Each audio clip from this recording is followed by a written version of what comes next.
मंगलमूर्ति सतगुरु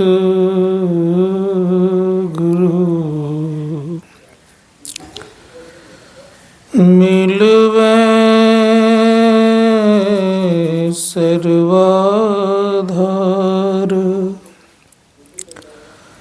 मंगलमय मंगल करन बिनवा बारंबार। धन्य धन्य सतगुरु सुखदा। महिमा कही न जाए, जो कछु कहूँ तुम्हारी कृपा। मोते कछु न बसाए। बोलिए प्रेम से श्री सद्गुरु महाराज की जय।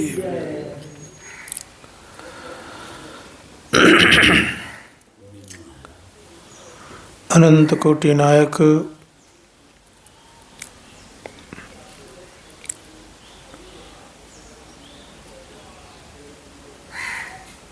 संत सद्गुरु महर्षि मही परमान जी महाराज के पाद पद्मों में नमन।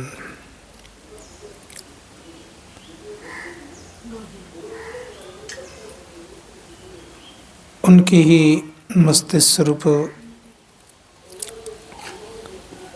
संत सद्गुरु महर्षि से परमान जी महाराज के पाद पद्मों में नमन। सम्माननीय समस्त धर्म प्रेमी सज्जनों,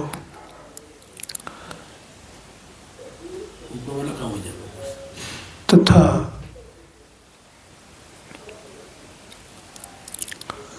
माताओं बहनों,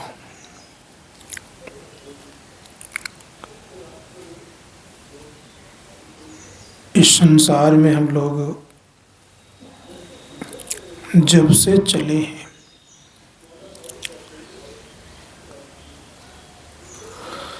तब से कुछ न कुछ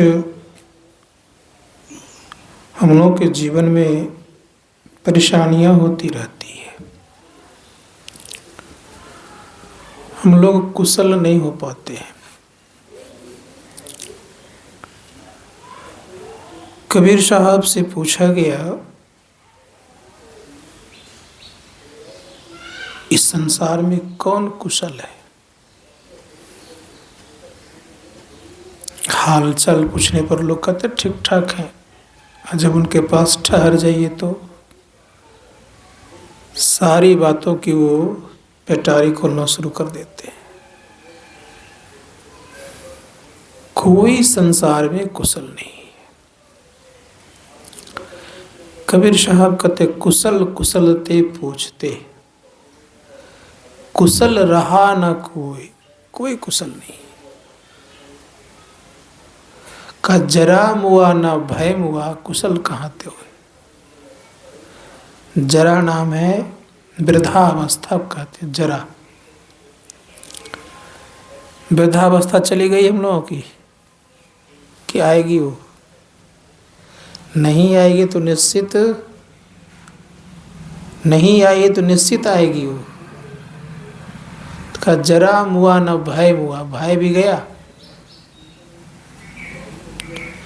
जब दोनों नहीं गया है तो हम कुशल कैसे हैं? इसीलिए कुशल अगर चाहते हैं तो दोनों को समाप्त कर दीजिए। भगवान बुद्ध को इसी का लगा जीवन में बहुत बड़ा धक्का।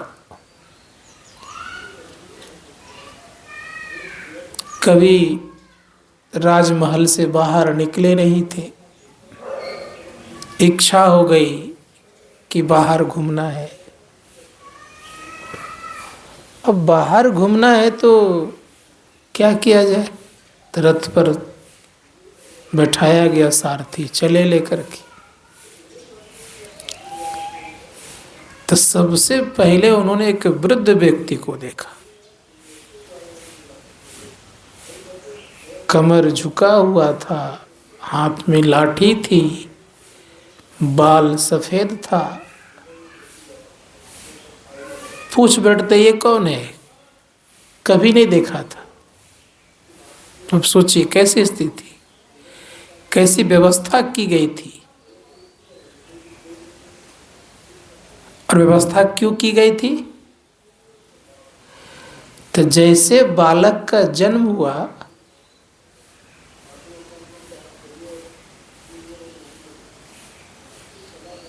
तो एक महात्मा कलार्म आए, उनके गुरु थे, उनके कुल गुरु कहलाते थे।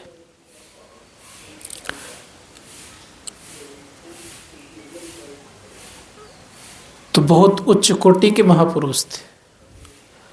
कहा ये गुरुदेव आइए, उनके पिता कह रहे हैं सुद्धोधन, कहा मैं तुम्हारे यहाँ नहीं आया हूँ और तुमको देखने नहीं आया हूँ। गुरु कह रहे हैं, एक चक्रवर्ती सम्राट को कह रहे हैं, सोच लीजिए, राजा है, चक्रवर्ती राजा कह लीजिए, सम्राट कह लीजिए। मैं तो उस बालक को देखने आया हूं जो कि दुनिया को बदलेगा, महान सन्यासी को देखने आया हूं, महान योगी है। सुद्धोधन कहते क्या कह रहे गुरुदेव आप, एक लौता पुत्र है और क्या कह रहे हैं आप? मैं कदापि ऐसा होने नहीं दूंगा, ये सुद्धोधन कहता है। गुरु कहते कि तुम्हारे वश की बात नहीं है, वो दुनिया को जगाने आया है, उसको तुम क्या बांध के रख सकोगे?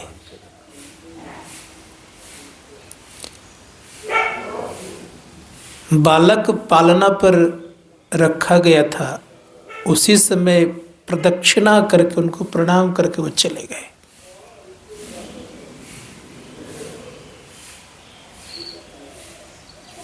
तो सुद्धोधन ने व्यवस्था की कि इसको बाहर निकलने ही नहीं देंगे, बाहरी हवा लगेगा ही नहीं, तो ये महात्मा कैसे बन जाएगा? हम लोग भी आजकल वही करते हैं, बच्चों को सत्संग में आने देते नहीं है, उसको रंग कैसे लगेगा?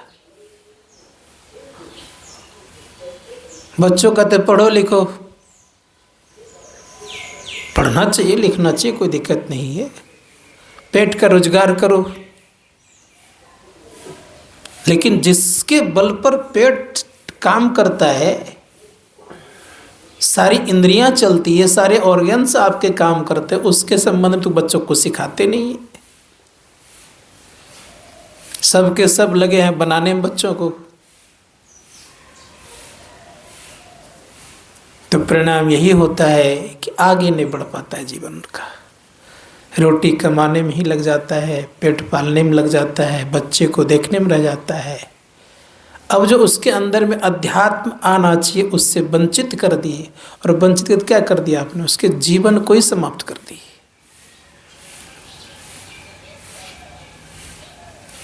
करना क्या चाहिए? सांसारिक ज्ञान देते हुए प्रत्येक लोगों को, संसारिक ज्ञान देते हुए, जो प्रत्येक व्यक्ति, सबके लिए बोल रहा हूँ, संसारिक ज्ञान देते हुए उनको अध्यात्म का मार्ग दिखाना चाहिए कि तुम शरीर नहीं हो, शरीरी हो, तुम देह नहीं हो, देही हो। संसार में ये सारी स्थितियां आएगी, ये दुख होगा,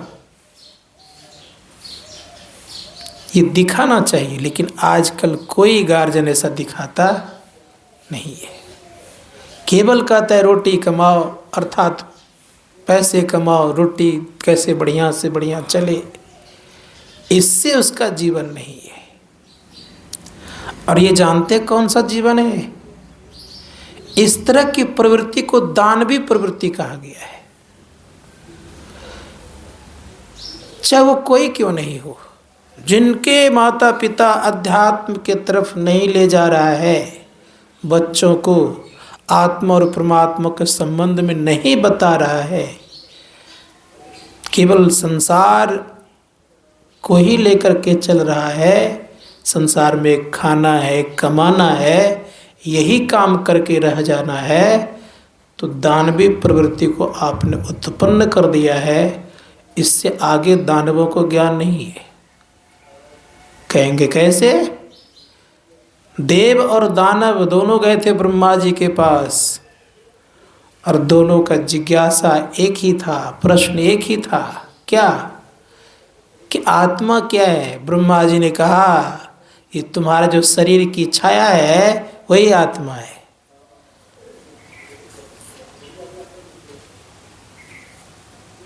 विरोचन सोच लिया, अर्थात दानव था, कहा कि जब आत्मा शरीर का छाया ही यही आत्म तत्व है तो क्यों नहीं इसी को खूब खिलाएं पिलाएं बढ़िया से रखें।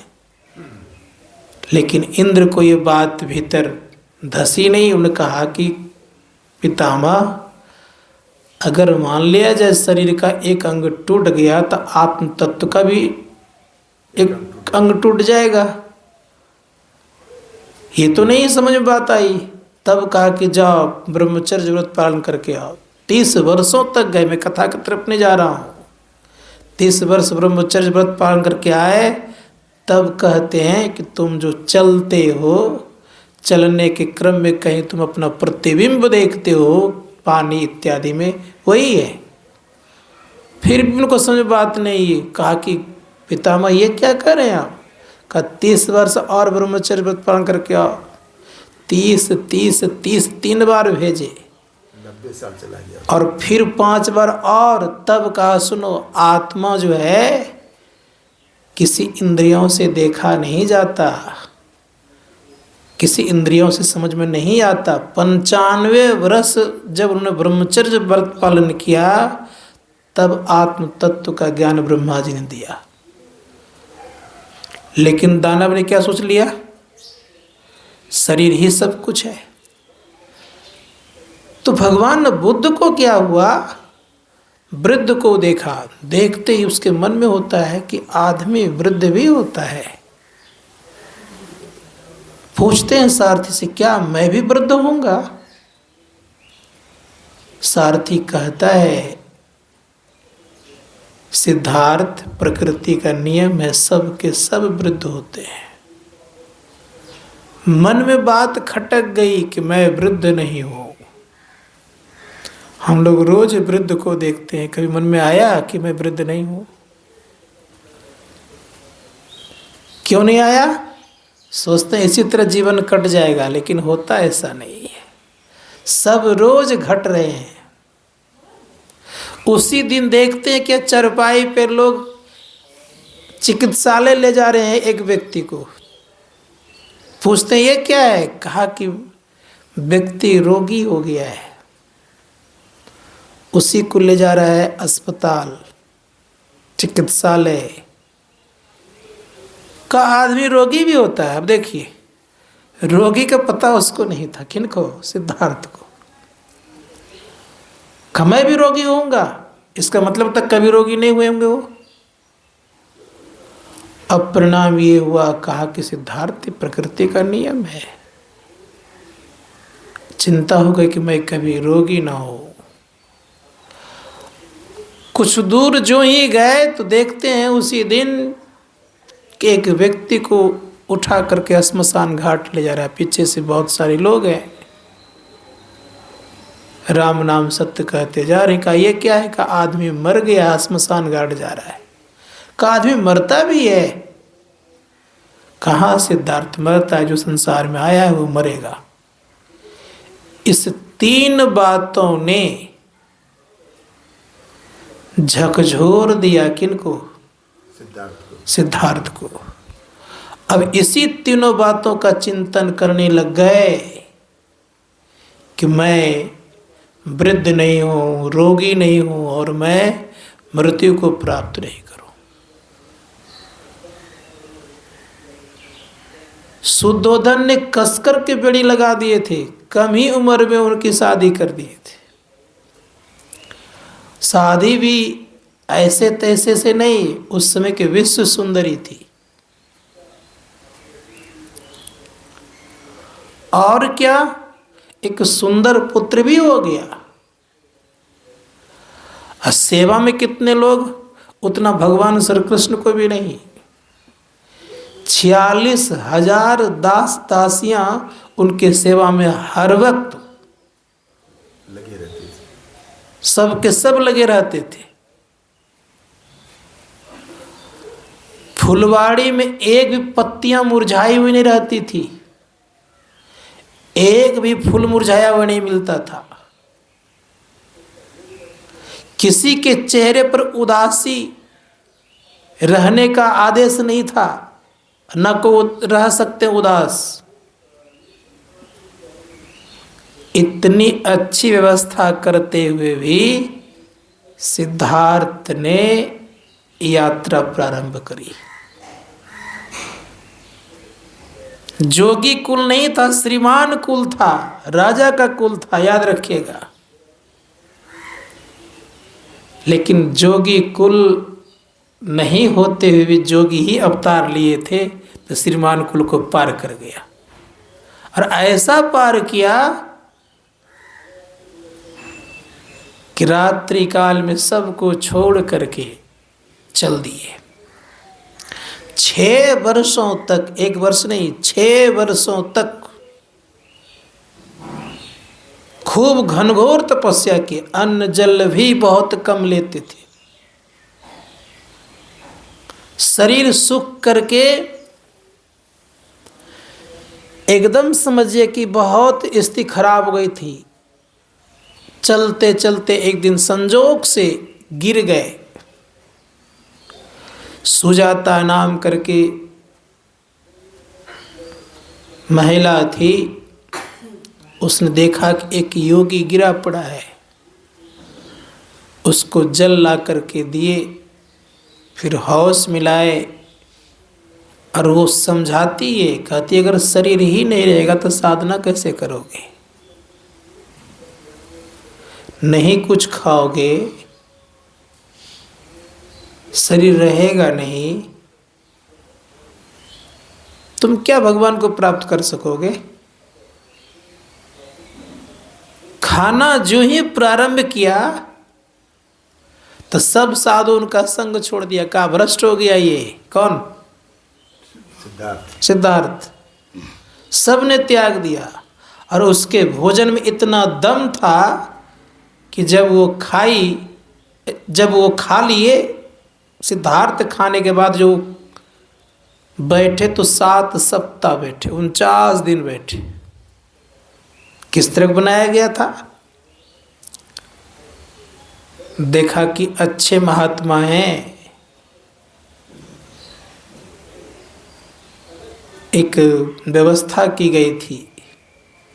1000 गाय को सेवार के घास में चरने दिया गया था। फिर 1000 गाय को दुहा गया, फिर 500 गाय को दूध पिलाया गया। एवं प्रकार से एक गाय जब बच गई तब उसको दूह करके उससे खीर बना करके सोने के पात्र में दिया था। और उसी खीर को खा करके उस पात्र को तालाब में फेंक दिया और बैठे ध्यान करने। 7 सप्ताह तक बैठे, अर्थात 49 दिन। जब आत्म साक्षात्कार हुआ तो पहला उपदेश सुजाता के परिवारों को ही दिया। सुजाता ही कहती है कि तुम्हारा ज्ञान बहुत अच्छा है, मैं तुम्हारा नाम बुद्ध रखना चाहती हूँ। तब से बुद्ध नाम रखा गया और बुद्ध के नाम से प्रसिद्ध हुए। तो मैं कहना यह चाह रहा था कि जीवन में कुछ प्राप्त करना अगर चाहते हैं तो रोज एक चीज बात रख लीजिए जीवन में, रोज अपना एनालिसिस करिए, रोज अपने जीवन में सोचिए, क्या हम रोज बढ़ रहे हैं कि घट रहे हैं, क्या हो रहा है। गुरुदेव कहते हैं कि दिन बीतत जावे आयु खुटावे, भजो भजो प्रभु नाम।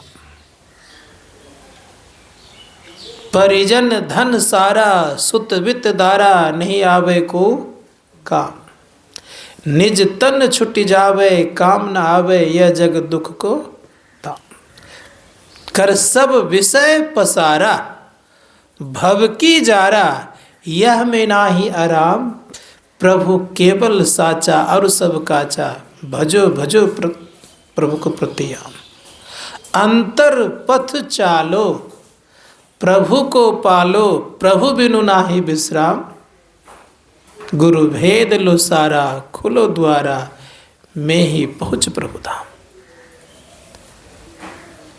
कोशिश कीजिए जीवन में कि हमें कुछ करना है, और जब ये लक्ष्य रखिएगा, समय कहाँ आपके पास, जिनका लक्ष्य निर्धारित होता है उसके पास समय नहीं रहता है। जिनके पास लक्ष्य नहीं है वही सोचता है कि मेरा समय कट नहीं रहा है। इसीलिए प्रयास कीजिए जीवन में कि हम लक्ष्य ठीक कर लें कि मुझे करना है कुछ न कुछ। नींद नहीं आएगी जब करने लगिएगा तो। भूख और प्यास भी आपके चली जाएगी। संत महात्मा गण कहते हैं, कबीर की हालत हो गई, मीरा की ऐसी हालत हो गई, गुरु महाराज की ऐसी हालत हो गई थी। 104 डिग्री बुखार में भी गुरुदेव यात्रा को बंद नहीं किया। हम लोगों को 2 डिग्री बुखार हो जाता है तो हालत खराब हो जाता है। 102 में भी खाट पकड़ करके आराम से पड़े रहते हैं। झाड़ी में गुरुदेव गिरे हुए थे, एक घास काटने उठा करके घर ले आए। कहा आप भोजन करेंगे? कहा नहीं। कहा एक काम करिए, आप महात्मा हैं, मैं आपको कुछ नहीं कहूँगा, अपना मैं राशन पानी और बर्तन देता हूँ, बना के खा लीजिए। उतनी स्थिति खराब है, उस स्थिति खराब में अपने से बनाए भोजन किए और रुके नहीं, उनके यहाँ चल दिए।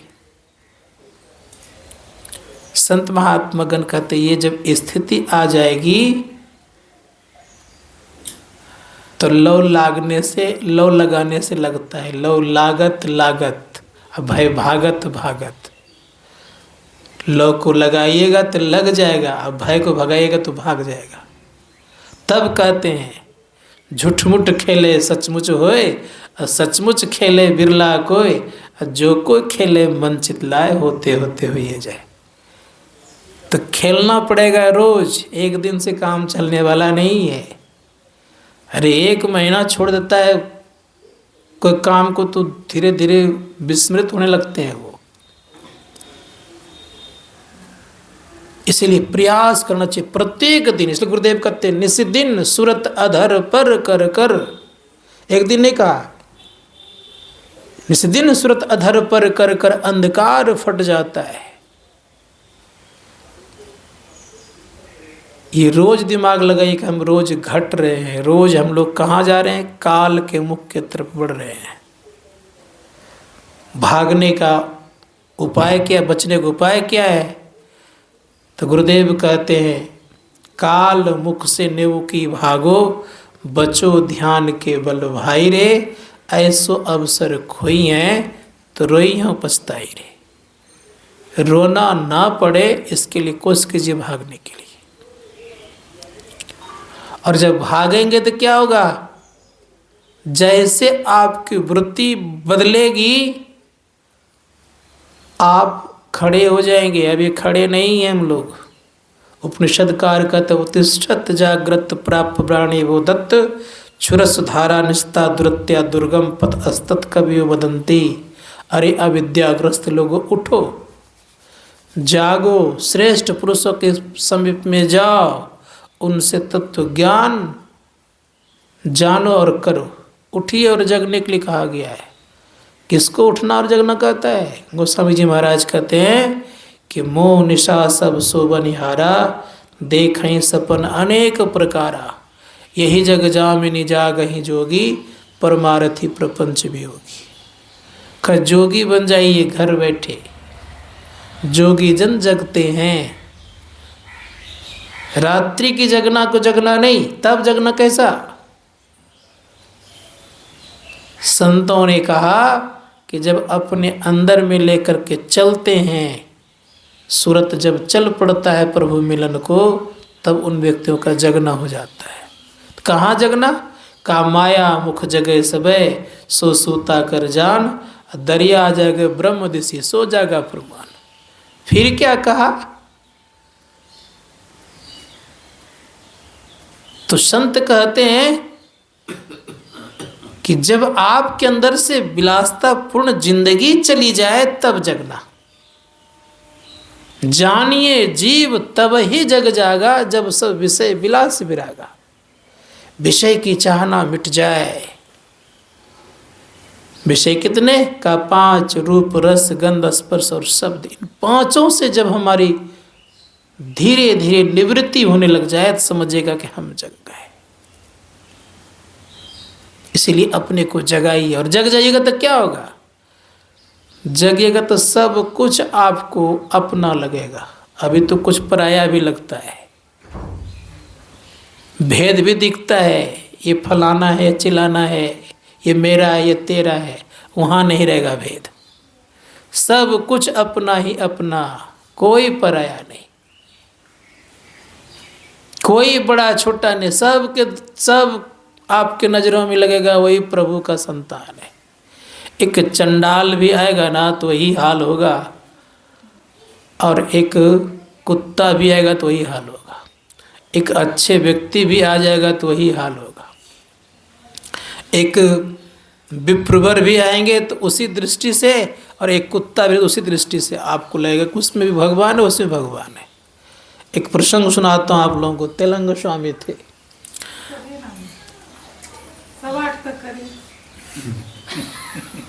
तेलंग स्वामी आंध्र प्रदेश के थे, आ गए थे बनारस। बड़े अच्छे महात्मा थे, देह पर कपड़ा नहीं पहनते थे। कपड़ा जब नहीं पहनते थे तो उस समय एक बहुत बड़े विद्वान थे, विष्णुगुप्त, बनारस में। वो मनुष्य की पालकी बना करके मनुष्य की सवारी करते थे। वो छत्र लगता था, जयकारा होती थी। इनके पास भक्तगण बहुत आते थे, तेलंग स्वामी के पास, और सत्संग करते रहते थे। और सत्संग जब करते रहते थे तो देखा कि इनकी पूजा हो रही है, मेरी तो पूजा नहीं हो रही है, तो मेरा तो केवल जयकारा और इससे पूजा तो नहीं हो रही है। भला बुरा कहने लग गए, कुछ नहीं बोले, चुपचाप सुन रहे हैं, हंस रहे हैं। फिर दूसरे दिन में देखते कि वही पूजा इनकी हो रही है। अब करे तो करे क्या? फिर वो अपशब्द कहना प्रारंभ कर दिए, विद्वान है, बहुत कुछ कह दिए। कहते कहते कहते हैं कि तुम अष्टपदी जानते हो, जो अपने को तुम स्वामी कह रहे हो, सिद्ध कह रहे हो, फिर भी कुछ नहीं बोल रहे हैं। अब स्थिति यह हो गई कि रात्रि काल में विष्णु महाराज गए सोने के लिए। प्रकांड विद्वान थे। संजोग से मसरी के भीतर में एक बिच्छू दिख गया। अब वो सोने के क्रम में इतना जोरों से डर गए, शिष्यों को बुलाए कि बचाओ बचाओ, बिच्छू है, बिच्छू है।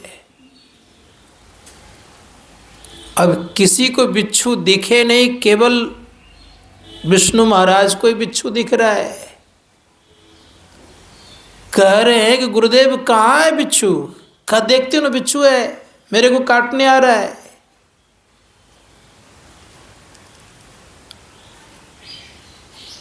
किसी तरह से वो बिच्छू थोड़ी देर के बाद गायब हो गया।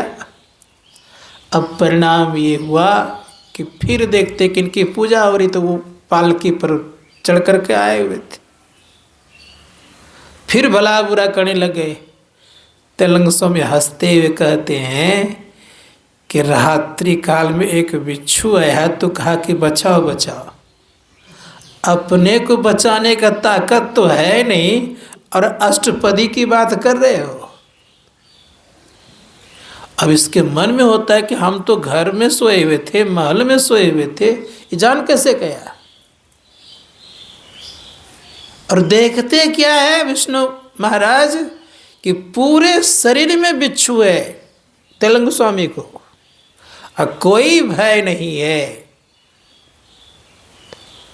एक दो को नहीं, हजारों बिच्छू होगा उनके शरीर में लगा हुआ, लटका हुआ।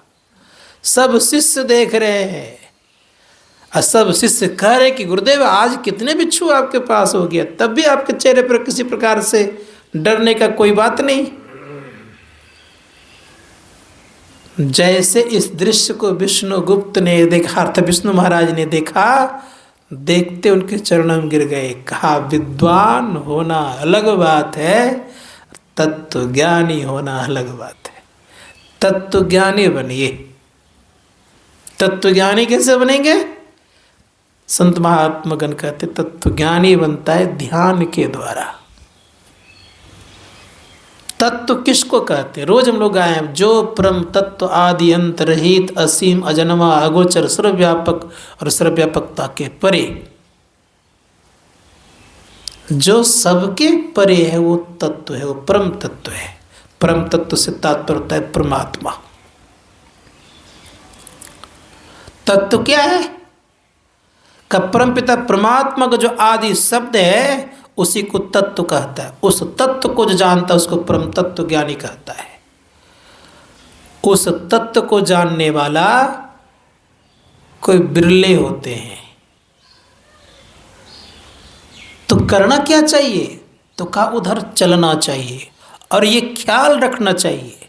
एक नारायण स्वामी हो गए, उन्होंने कहा दो बातों को याद रख, जो चाहो निज कल्याण, नारायण एक मौत को और दूजो श्री भगवान का। दो बातों को याद रखिए ना कि मेरी मौत सुनिश्चित है और भगवान को आप बढ़ने लग जाइएगा। यही भूल जाते हैं दो बात लोग, मौत को ही भूल जाते हैं और भगवान को ही भूल जाते हैं। किसी को डर है कि मैं मर जाऊंगा? ये भय ही नहीं है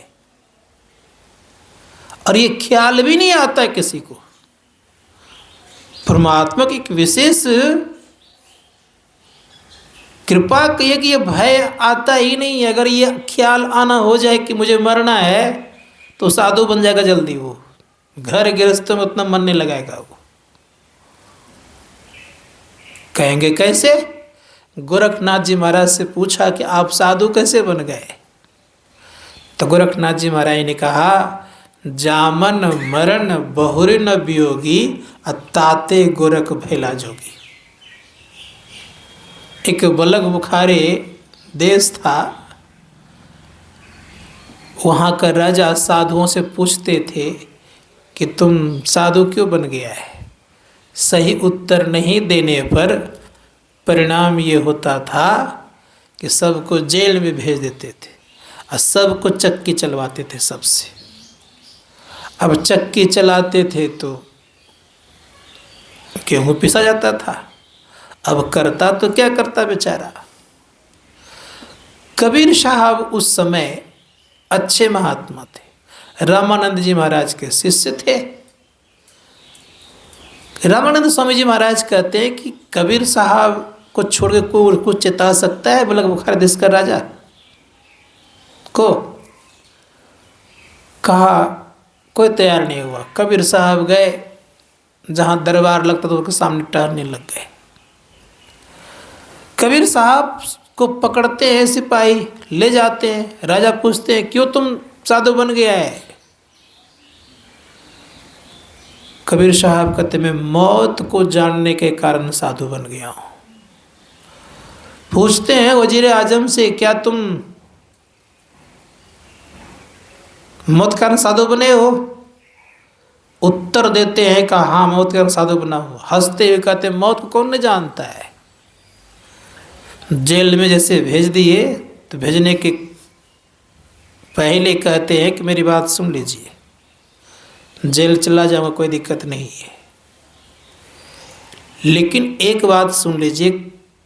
बादशाह को बुलाते हैं और कहते कि सुनिए, आप ऐलान कर दीजिए कि आज से 7वें दिन वजीर आजम की फांसी होगी। करना नहीं है, खाली ऐलान तो कर दीजिए एक बार, तब वास्तविक रूप से मौत को देखिए क्या मौत होती है। हम लोगों को वास्तविक मौत दिखता ही नहीं है। दिख रहा है किसी को? अगर दिख जाएगा तो बहुत कुछ छूट जाएगा। परिणाम ये हुआ, जेल चले गए। चक्की को कहा कोई नहीं चलाना जी, घुमा दिए अपने से एक बार, सब अपने चलने लग गया। अब 7वें दिन जैसे ऐलान किया कि मौत फांसी होगी, उनका वहीं से चेहरा बदल गया। किसी तरह लड़खड़ाते हुए घर गया, भोजन छूट गया, बातचीत करना छूट गया। जो मन में नाना प्रकार का लड्डुएं फूटा करता था वो सब के सब खत्म हो गए। किसी तरह लड़खड़ाते हुए 7वें दिन दरबार में हाजिर होते हैं। कबीर साहब कहते हैं कि आपको तो उजला घोड़ा बड़ा पसंद है, एक आध बार चक्कर लगा कर आ जाइए। अब वो कहते हैं कि क्या मजाक कर रहे हैं महाराज, अब तो केवल मुझे मौत ही दिखाई पड़ रही है।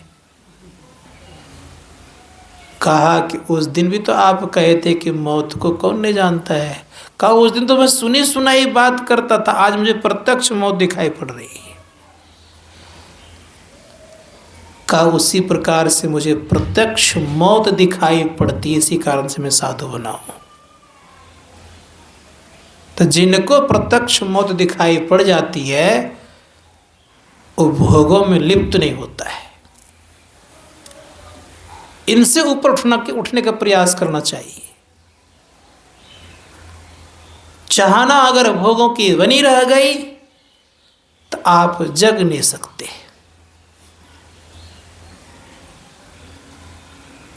शरीर को आवश्यकता अनुसार दीजिए, नहीं दीजिएगा तो रहेगा नहीं, लेकिन उसमें लिप्त मत हो जाइए। जिस प्रकार संसार में हम लोग औषधि का सेवन करते हैं, उसी प्रकार से पंच विषयों को औषधि के रूप में आप उसको सेवन करने दीजिए। अगर ठीक ठीक आपने इसका अमल कर लिया जीवन में तो आपका उत्थान सुनिश्चित। इसलिए गुरुदेव ने बड़ा सुंदर शब्दों का प्रयोग किया है। उन्होंने कहा कि जो व्यक्ति साधन भिन्न करना चाहता है तो संभालना पड़ेगा भोजन को। इसलिए कहा खान पान को प्रथम संभालो, तब रस रस सब अवगुण मारो। खान पान ठीक ठाक और सुदृढ़ हो, और उसके बाद ये भगवान श्री कृष्ण भी यही बात कहते हैं, युक्त आहार विहारस्य। उन्होंने भी ये बात कही है, आहार विहार ठीक होना चाहिए। आहार विहार ठीक होगा तो इतना ख्याल रखिएगा कि भजन में मन लगेगा। जिन व्यक्तियों का भजन में मन लगने लग जाएगा वो संसार के प्रपंच में अपने आप को नहीं डालेगा। क्या दुनिया कर रही है उसके पीछे वो नहीं भागेगा। भागे किसके पीछे? अपने को जानने के पीछे। और जानने वाला जो जानने के लिए चल पड़ते हैं उनके पीछे लोग लग जाते हैं। जो जानने के लिए नहीं चलते हैं ना, कोई लगता नहीं है। चींटी वहीं लगती है, कहाँ? जहाँ मीठा होता है। कौवा वहीं आकर के रहता है जहाँ उनको भोजन कुछ न कुछ मिलता है। तो चिट्ठी लगाना अगर चाहते हैं तो मिठास होगा तब तो। गुरुदेव के पास मिठास काफ़ी तब हम लोग लगे हुए हैं, नहीं रहता तो लगते क्या हम लोग। बहुत सारे महात्मा संसार में आए। कम उम्र बता दूं मैं अपनी बात, 15-20 संप्रदाय में गया हूँ बहुत छोटे उम्र में। और सब जगह मेरा एक ही प्रश्न होता था कि आत्मा की प्राप्ति कैसे होगी। परमात्मा की बात मैं नहीं करता था।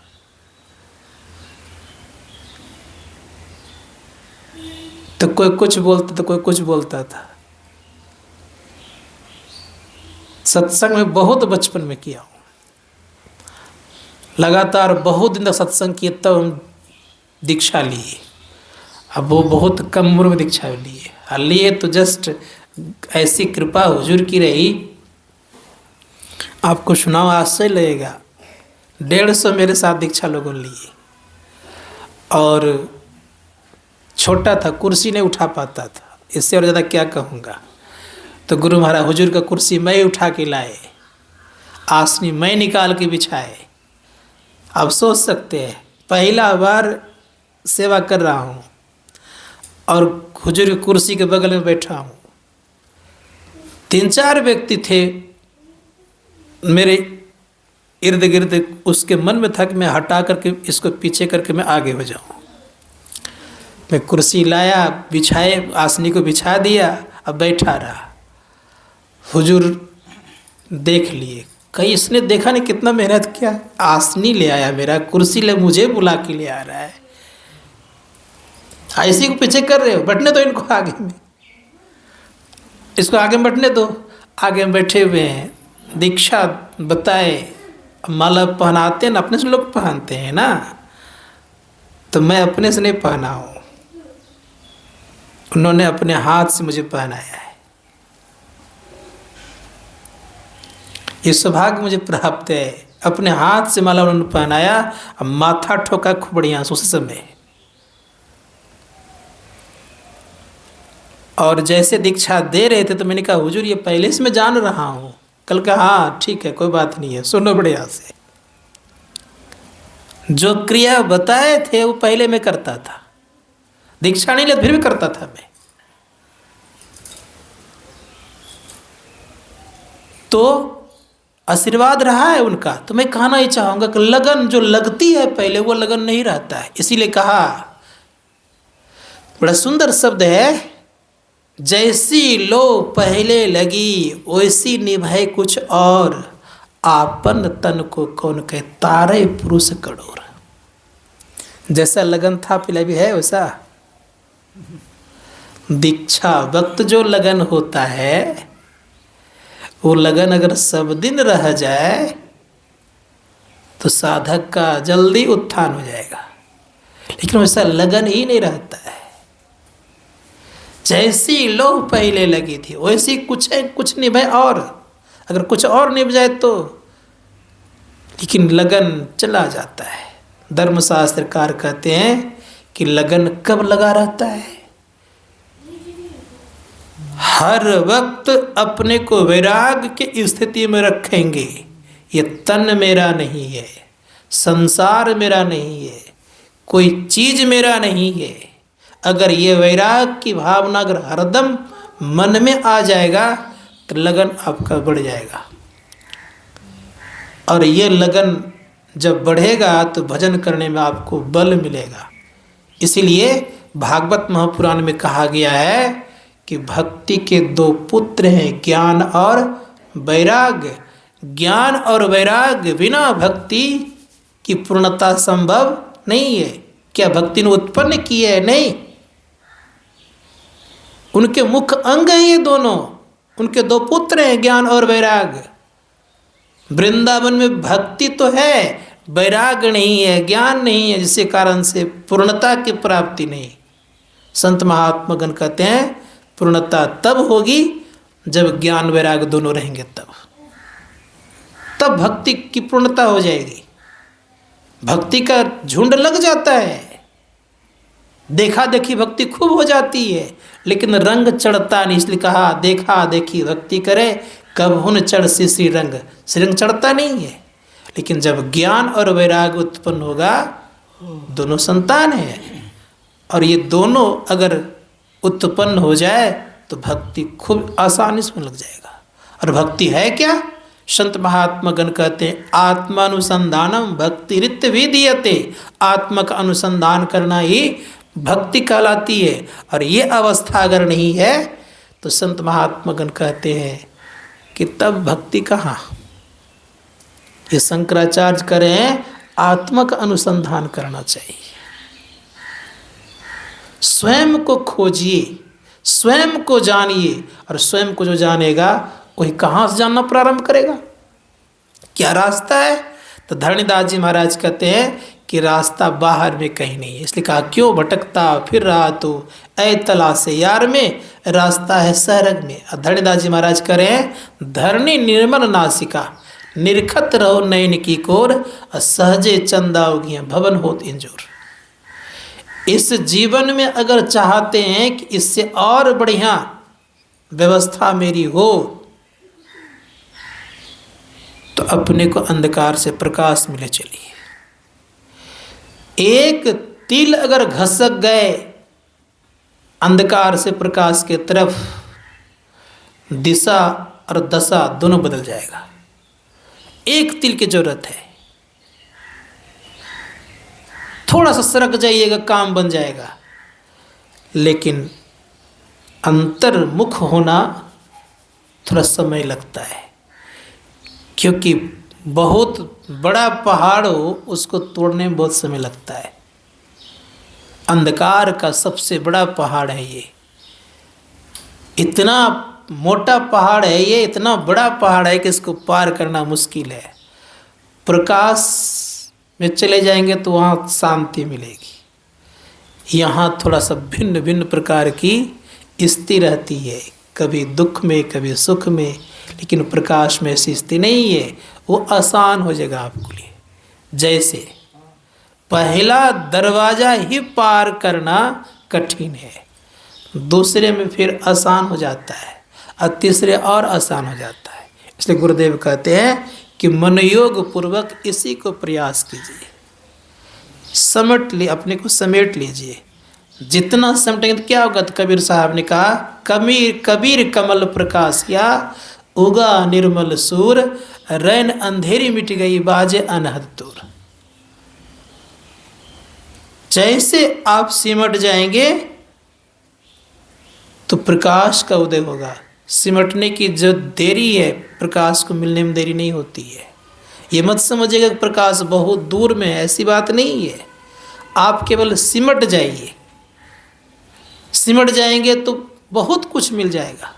संत महात्मा गण कहते हैं कि जो सिमटेगा उनका जीवन बनेगा। तो ये प्रयास कीजिए हम लोग कि हम लोग सिमट जाएं। और सिमटने क्या स्थिति है? जैसे संपूर्ण शरीर में चेतन फैला हुआ है, बस थोड़ा देर में खत्म कर रहा हूँ।